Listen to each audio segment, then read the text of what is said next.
इस कहानी को थोड़ा ध्यान से सुनिएगा, क्योंकि ये कहानी आपकी जिंदगी बदलने वाली है। एक समय की बात है, महात्मा बुद्ध के सबसे प्रिय और करीबी शिष्य आनंद एक बार कहीं जा रहे थे। तभी रास्ते में उन्होंने देखा कि एक अधेड़ उम्र का व्यक्ति एक चट्टान के ऊपर बैठकर रो रहा है। यह देखकर आनंद वहीं रुक गए और उस व्यक्ति के पास जाकर उसके दुखी होने का कारण पूछा।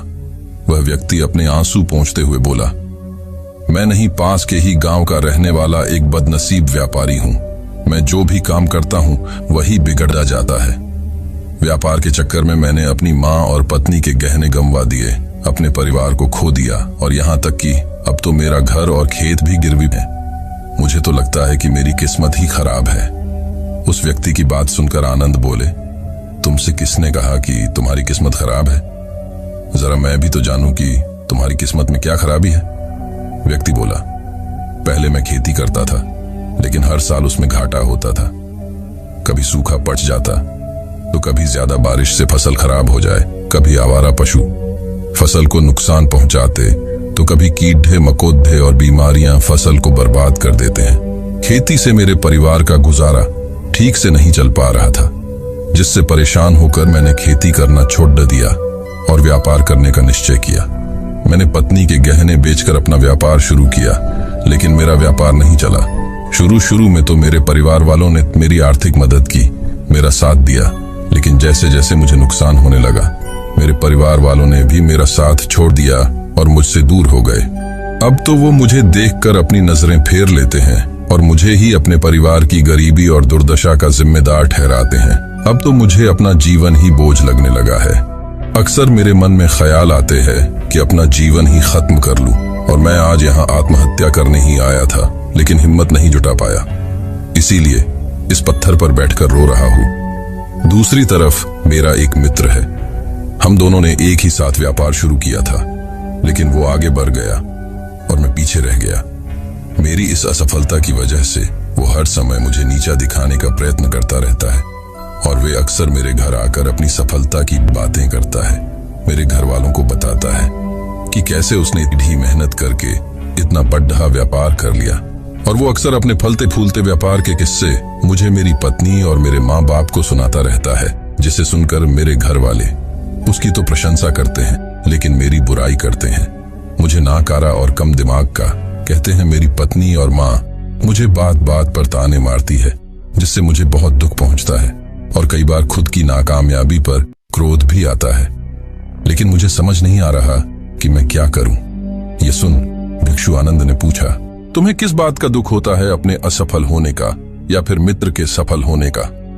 सवाल सुनकर वह व्यक्ति एक पल के लिए सोच में फिर बोला, अगर सच कहूं तो मुझे अपने असफल होने का उतना दुख नहीं होता जितना कि मित्र के सफल होने का होता है। भिक्षु आनंद ने अगला प्रश्न किया, अगर तुम्हारा मित्र व्यापार में असफल हो जाता और तुम सफल हो जाती, तो क्या तुम खुश होते? व्यक्ति ने कहा, हाँ, मुझे बहुत खुशी होगी।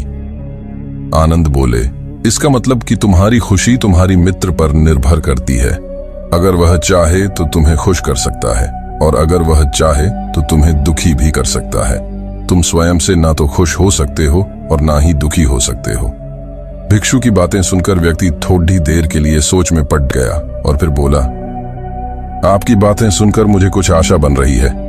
तभी भिक्षु आनंद ने कहा, जब हम किसी से आशा बांध लेते हैं तो उस पर निर्भर हो जाते हैं, फिर हमारी खुशी और दुख भी उसी पर निर्भर करने लगते हैं। इसीलिए सबसे बेहतर है कि तुम स्वयं सी आशा बांध। जब तुम ऐसा करोगे और साथ ही पूरी मेहनत और ईमानदारी से काम करोगे, तो तुम्हें सफलता अवश्य प्राप्त होगी। तुम्हें लगता है कि तुम्हारा मित्र तुम्हें नीचा दिखाने आता है, दुखी करने आता है, पर अगर ईमानदारी से विचार करो तो वह बातें तो सच्ची ही कहता है। वह अपने संघर्ष और अनुभव की बातें बताता है। तुम उन बातों से बहुत कुछ सीख सकते हो।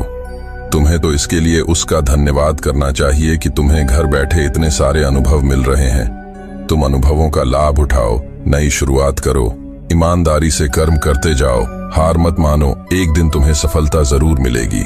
आज तुम जिसे अपना पूरा वक्त हो या बुरी किस्मत कह रहे हो, एक दिन यह बदल जाएगी, और इसी के साथ तुम्हारी सोच और विचार भी बदल जाएंगे। और देखना, जब तुम्हारा अच्छा समय शुरू हो जाएगा, तब तुम्हारा मित्र भी तुम्हें अपनी सफलताओं की कहानियां नहीं सुनाएगा, तुम्हें अपनी असफलताओं और परेशानियों की बातें सुनाई देगा ताकि तुम उसकी बातें सुनकर भ्रमित हो जाओ, तुम्हारा आत्मविश्वास डगमगाया जाए और तुम गलत निर्णय ले सको। लेकिन उस समय भी तुम्हें अपने ही बुद्धि का प्रयोग करना होगा, स्वयं पर विश्वास रखना हो। जिस प्रकार तुम्हारा मित्र आज तुम्हें दुखी करने आता है, वैसे ही वह उस समय भी तुम्हें दुखी करने आएगा, क्योंकि जिस तरह उसे दुखी देखकर तुम्हें मजा आता है, ठीक उसी तरह उसे भी तुम्हें दुखी देखने में उतना ही मजा आता है। व्यक्ति ने कहा, आपने सही कहा मुनिवरों, लेकिन मेरा सबसे बड़ा दुख यह है कि मेरे परिवार के लोग भी इसमें शामिल हैं। वास्तव में मैं तो अपने परिवार के लिए अच्छा करना चाहता था, उन्हें खुश रखना चाहता था, लेकिन वो भी मेरी बातों और भावनाओं को नहीं समझ रही है, मुझे ही गलत कहते हैं और पिछले कुछ समय से तो वो मेरे साथ भी नहीं है।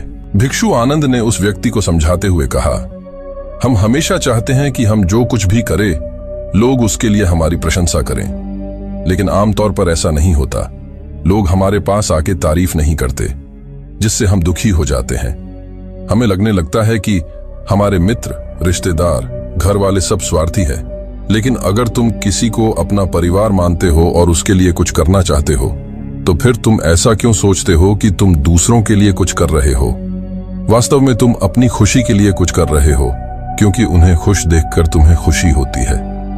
अगर ऐसा करते समय तुम मानकर चलते हो कि तुम दूसरों के लिए कुछ कर रहे हो तो तुम दुखी रहोगे, लेकिन अगर तुम्हें लगता है कि तुम स्वयं के लिए कर रहे हो तो तुम खुश रहोगे, क्योंकि जब हम स्वयं के लिए कुछ करते हैं या करना चाहते हैं तो हमें इसके लिए सांत्वना की जरूरत नहीं पड़ती।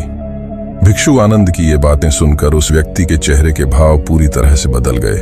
उसने कहा, आप सही कह रहे हैं। मैं समझ गया कि अब तक मेरी किस्मत इसीलिए खराब थी क्योंकि वह दूसरों के हाथों में थी, लेकिन अब से मैं अपनी किस्मत को अपने हाथों में रखूंगा, फिर से प्रयत्न करूंगा, पूरी लगन और ईमानदारी से काम करूंगा और जब तक सफलता नहीं मिल जाती है चैन से नहीं बैठूंगा। उस व्यक्ति की बात सुनकर आनंद मुस्कुराए और उसे एक छोटी सी डिबिया देते हुए कहा, इस डिबिया को हमेशा अपने साथ रखना। इसमें एक ऐसा मंत्र है जो तुम्हें बड्ढे से बड्ढे दुख से भी बाहर निकाल लेगा, लेकिन इस डिबिया को तभी खोलना जब तुम्हारे सारे रास्ते बंद हो जाएंगे, कोई उम्मीद नजर ना आए और तुम्हें लगने लगे कि सब व्यर्थ है, यह दुनिया व्यर्थ है और यहां रहना भी व्यर्थ है। व्यक्ति ने भिक्षु का धन्यवाद किया और उस डिबिया को लेकर अपने घर वापस आ गया। उसने नए उत्साह के साथ दोबारा अपने व्यापार की शुरुआत की और इस बार उसका व्यापार चल पड़ रहा। अपनी मेहनत और लगन के बल पर बस कुछ ही सालों में वह एक बड़ा व्यापारी बन गया। उसके परिवार वाले भी उसके साथ आ गए और उसका जीवन बहुत ही सुख, शांति और समृद्धि के साथ बीतने लगा। लेकिन समय और किस्मत के खेल को आज तक ना कोई समझ पाया है और ना कोई समझ पाएगा। ये सदा एक जैसा नहीं रहता, ये बदलता रहता है। उस व्यक्ति के जीवन में भी बदलाव आया। वही व्यक्ति जिस राज्य में रहता था, उस राज्य पर पड़ोसी राज्य के राजा ने हमला कर दिया। उस हमले और लूटमार में उस व्यक्ति का सारा धन भी लूट लिया गया। उसके दुकानें और घर सब जला दिए गए। जान बचाने के लिए उसे अपने परिवार के साथ वहां से भागना पड़ा। व्यक्ति अपने परिवार के साथ कई दिनों तक इधर उधर भटकता रहा। वह दाने दाने को मोहताज हो गया। उसका बच्चा बीमार हो गया और इलाज के अभाव में बीमारी से बुरी तरह रहने लगा। ये देखकर उसका हृदय चित्कार कर उठा। उसके पास अपने बेटे के इलाज और परिवार को खिलाने के लिए धन के नाम पर एक सिक्का भी नहीं था। वो अंदर से बुरी तरह से टूट गया। ऐसे में उसे एक बार फिर से निराशा नहीं घेर लिया। उसे लगने लगा कि उसका जीवन व्यर्थ है, सारी दुनिया व्यर्थ है। लेकिन तभी अचानक उसे भिक्षु आनंद द्वारा दी गई डिबिया की याद आई। उसने बड़ी उत्सुकता के साथ उसे खोला। उस डिबिया के अंदर एक पर्ची रखी हुई थी। उस पर्ची पर कुछ लिखा हुआ था। उस पर्ची को उसकी आंखों के सामने छाया हुआ निराशा का अंधेरा छंट गया और वह एकदम से मुस्कुरा उठा। उस पर्ची पर लिखा था, ये वक्त भी गुजर जाएगा। दोस्तों, ये कहानी हमें सिखाती है कि समय के खेल को समझना संभव है। यह हमेशा बदलता रहता है। इसीलिए बुरी परिस्थितियों में हमें अत्यधिक निराश नहीं होना है। आत्मविश्वास बनाए रखना है, क्योंकि समय बदलता जरूर है। आज बुरा है तो कल अच्छा भी जरूर आएगा। बाकी अगर ये कहानी आपको अच्छी लगी हो तो इस वीडियो को लाइक करें और ऐसी और कहानी सुनने